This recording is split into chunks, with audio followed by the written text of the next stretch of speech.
بسم الله الرحمن الرحيم. باب شروط الصلاة. باب شروط الصلاة. باب د په بیان د شرطونو د لمانځه کې. مخکې موږ دا خبره ذکر کړې وه کتاب الصلاة کې شرطونه د چا د لمانځه، نو تقریبا 8 شرطونه موږ ذکر کړي وو چې د لمانځه دپاره شرط دي، او بغیر د شرطونو نه لمونځ نه کېږي. که چا مثلا یو شرط د شروطو نه یا یو شرط د شرطونو نه پرېښودلو نو لمونځ به څه وي؟ لمونځ به فاسد وي او لمونځ به نه کېږي. ناسې سوال به وکړو چې شرطونه 8 موږ بیان کړي وو، چاته یاد دي؟ 4 5 4 څومره وویل؟ شرطونه د لمانځه څو دي؟ 8 دي. نو څوک به وایي چې څو دانې دي؟ جای پاک باشه، لباس پاک باشه، بدن پاک باشه، نه وضو داشته باشه، نیت او دغه شول. نو دا شرطونه د چا دي؟ د لمانځه دي. یو شرطونه د لمانځه نه څه وو؟ هغه وخت پیژندل وو. وخت او د وخت باره کې مخکې کوم باب چې وو باب الاذان والاقامه، هغه مطلب هغې حدیث کې دا وو یا په هغې باب کې مقصد دا و چې وخت دپاره د لمانځه شرط دی. که چا د وخت نه مخکې لمونځ وکړي لمونځ به نه وي صحیح. نو په دې کې به نور هغه شرطونه راوړي د حدیثو په رڼا کې کوم چې موږ مخکې اجمالا ذکر کړي دي. وعن عائشة رضي الله تعالى عنها أن النبي صلى الله عليه وسلم قال، عائشہ فرمایي چې نبی علیہ السلام فرمایلی دي لا يقبل الله. یو حدیث مې پرېږدو. وعن علي بن الطلق رضي الله تعالى عنه قال قال رسول الله صلی الله علیه وسلم فرمایلی دي اذا فسى احدكم، کله چې هوا خارج شي د یو کس یو تن ستاسو نه فی الصلاة په لمانځه کې فلینصرف هغه دې واوړي ودې ګرځي وليتوضأ اودس دې وکړي وليعيد الصلاة لمونځ راوګرځوي. دا حدیث ولو حدیث نه مسله څه ثابته شوله؟ حدیث نه مسله دا ثابته شوله چې بغیر د اوداس نه لمونځ نه کېږي، یعنی اوداس د پاره د لمانځه دا شرط شو. دا یو مسله.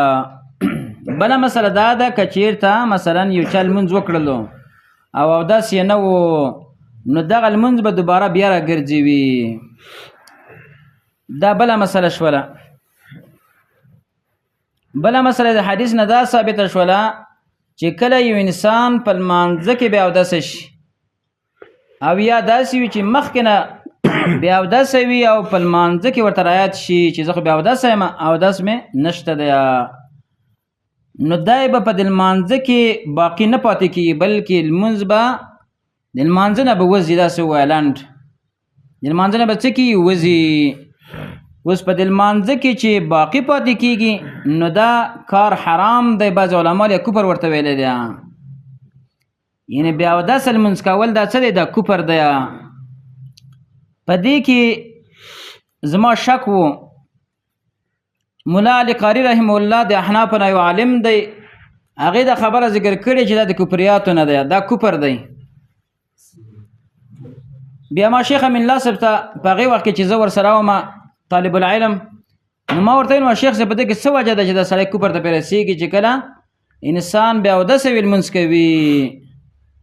نو شیخ صاحب دا خبره وکړله چې په دې کې بې عزتي ده د رب العالمین، د دې وجه نه سړی کافر کېږي. نو د دې حدیث نه ثابته شوله چې کله یو انسان بیا اودس شي په لمانځه کې او یا د مخکې نه بیا اودس وي او په لمانځه ودرېږي او اودس یې نه وي، نو دا به نه وي چې نه اوس به خلک څه وایي شرم دی او د پلان دی. نه، د شیانو ته به ټولو ته به اعتبار نه ورکوي، بلکې اوړي به زه اکثره وخت یعنې د مسجد کې خلک شاهد دي چې اکثره وخت لمانځه ته ودرېدلی یم، اقامت شوی دی، نو ما ته رایي چې زه خو بیا اودس یم، اودس مې نه و. به د دې قاري صاحب ته یو بل ځای غږ وکړم را مخکې شه، وجه دا ده چې دا ګناه کبیره ده.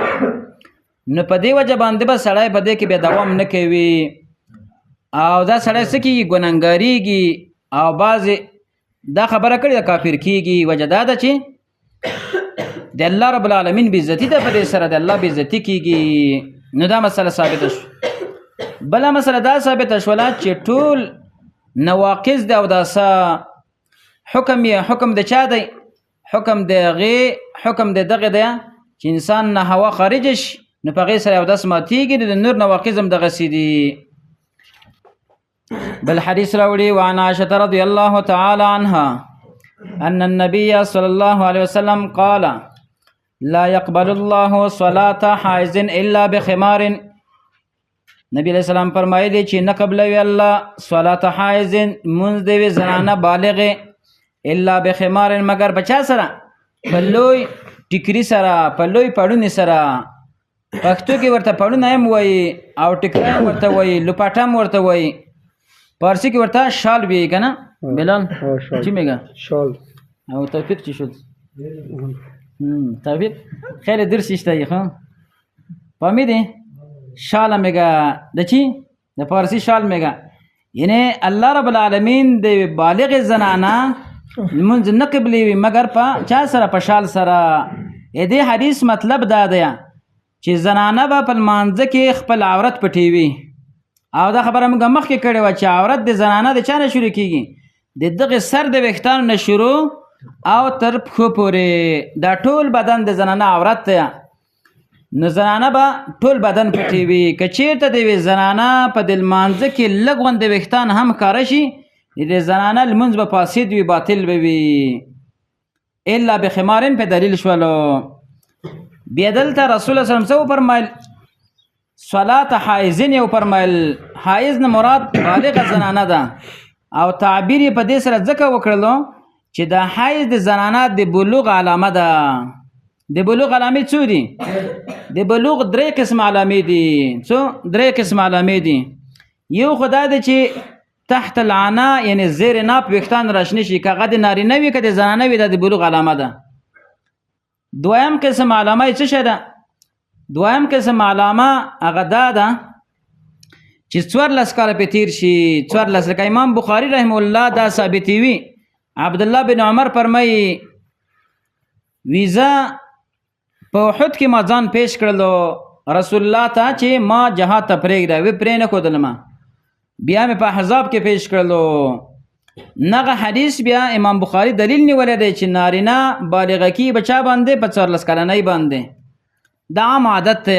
خو شاید مثلا یو انسان مخکې هم بالغ شي نو 14 کلني هم د پاره د نارینه او د زنانه د بلوغ علامه ده چې دې ته ورسېږي. او بل علامه د نارینه او د زنانه هغه څه ده؟ هغه احتلام دی. او د زنانه دپاره حیض راتلل دي. لیکن دلته حیض ذکر کړلو، حیض صفت د زنانه ذکر کړلو چې اکثره د زنانه دپاره د بلوغ علامه څه وي؟ حیض راتلل وي. نو د زنانه بلوغ په چا سره معلومیږي؟ په حیض سره معلومیږي. نو دا مسله شوله. الا بخمارن مگر په ټیکري سره، په لوی پړونې سره چې هغه په سر باندې راواچوي او ټول بدن به پکې پټ کړي نو بیا به د زنانه لمونځ کېږي. او که چېرته لږ غوندې بدن څه حصه ښکاره شوله نو بیا به د زنانه لمونځ نه کېږي. بله مسله په دې حدیث کې دا هم ده چې زنانه به په لمانځه کې مخ لوڅوي، مخ او کفین ورغوي. پښتو کې ورته وایي کپ دستا. کپ دستا نه بند خو صحیح ده، دا خو بند دی یعنی دغه ته کپ ویلی شي. نو لاسونه به زنانه په لمانځه کې لوڅ ساتي او دارنګه مخ به لوڅ ساتي. که چېرته مثلا داسې ځای و چې هلته اجانب پردي خلک ګرځي را ګرځي نو بیا به هلته مخ پټوي، بیا خیر ده مخ پټولی شي. خو لیکن زنانه به په لمانځه کې مخ لوڅوي او لاسونه ورغوي به لوڅ وي او نور بدن به ټول پټ وي. دا مسله ثابته شو. او په خپل کور کې داخل د کوټه کې چې ویم دا به کوي، ټول بدن به پټوي. بل روایت راوړي وان جابر رضی الله تعالی عنه النبي صلی الله علیه وسلم قال له جابر ته رسول الله فرمایل ان کان ثوب واسعا کله چې جامه پراخوي. یعنی جامه مطلب دا ده چې یو تیکه ده لویه د پراخه وي غټه وي فلتحب به نو د ځان نه راچاپېره که د جامه. یعنې په صلات په لمانځه کې د دې حدیث مطلب دا دی چې په لمانځه کې ستر العورت پټول دي. ستر العورت پټول دي.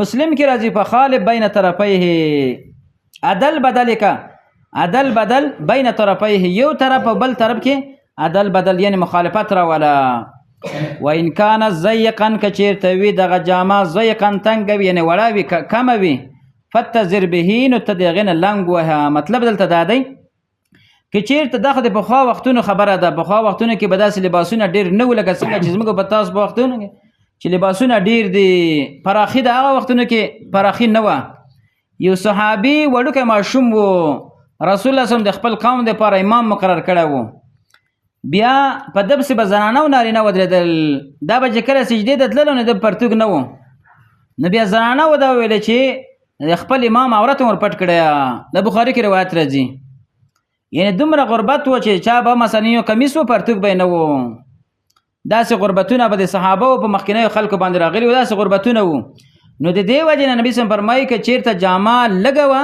نو فتزر به نو طبيعه صرف څه وکړه لنګ نه خپل عورت غلیظه په باندې پټ کړه عورت یعنی د نامنه لاندې تر زنګونه پورې دا ځای په پټ کړه بیا دوی پاتې وي او بل روایت کې راځي د حدیث د ابو هريره ده ولا يصلي المنزل کې احدكم يكستا سنا في الثوب الواحد په وجمه کې ليس على عاتقي منه شيء چې نوې دغه پوغو باندې چیز دې حدیث مطلب دا دی چې کله جامه پراخه وا یا جامه د انسان سره پیدا کېدله نو بیا به عورت هم پټي وي د عورت سره به د اوږې پټي وي وګه بل اوګه یک شانه دیګه شانه امیر ابا چې کنه پوت کنه نو دا مسله ثابته شوله ګورې دلته خبره د نارینه دوه قسم عورت شو یو هغه دی چې د نامنه لاندې ته زنګونه پورې دا عورت ته او بل یې په لمانځه کې ښودلی په لمانځه کې دا دی چې اوږې به هم پټې وي په لمانځه کې به اوږې هم پټې وي دې نه بله مسله دا ثابته شوله چې د کوم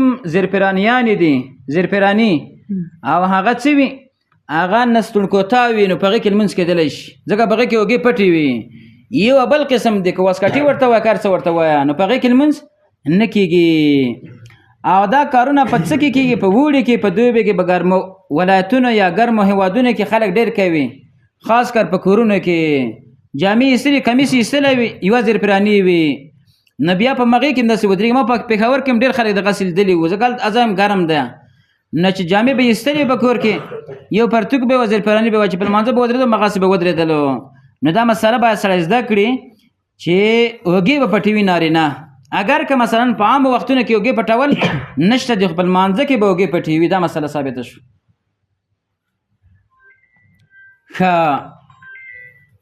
نورم داسې احادیث دي یو بل حدیث به وایو وعن ام سلمة رضی الله تعالی عنها انها سالت النبي صلی الله علیه وسلم ام سلمة د رسول الله صلی الله علیه وسلم نه پوښتنه وکړله اتصلي المرأة في درع وخمار بغیر ازار ایا لمونځ کولی شي المرأة یوه زنانه فی درع په یو قمیص کې وخمار په یو ټکري کې په یو چادر کې بغیر ازار بغیر د پرتوګ نه بغیر لنګ نشته ده او لمونځ کوي د ظاهر شه وخت ده قال ویل اذا كان الدرع سابغا کله چې وي الدرع د کمیس سابغا پټون کوي یغطي ظهور قدمیها چې پټوي ظاهر د قدم د زنانه ظهور قدمیها ظاهر د قدمونو ګورې ورته دلته یو مسله دا ظاهر د قدم ده د زنانه دغه ظاهر د قدم دم د عورت نه دی دا به پټوي په لمانځه کې شیخ البانی رحمه الله دا خبره ذکر کړې ده دغې نه چا پوښتنه کړې ده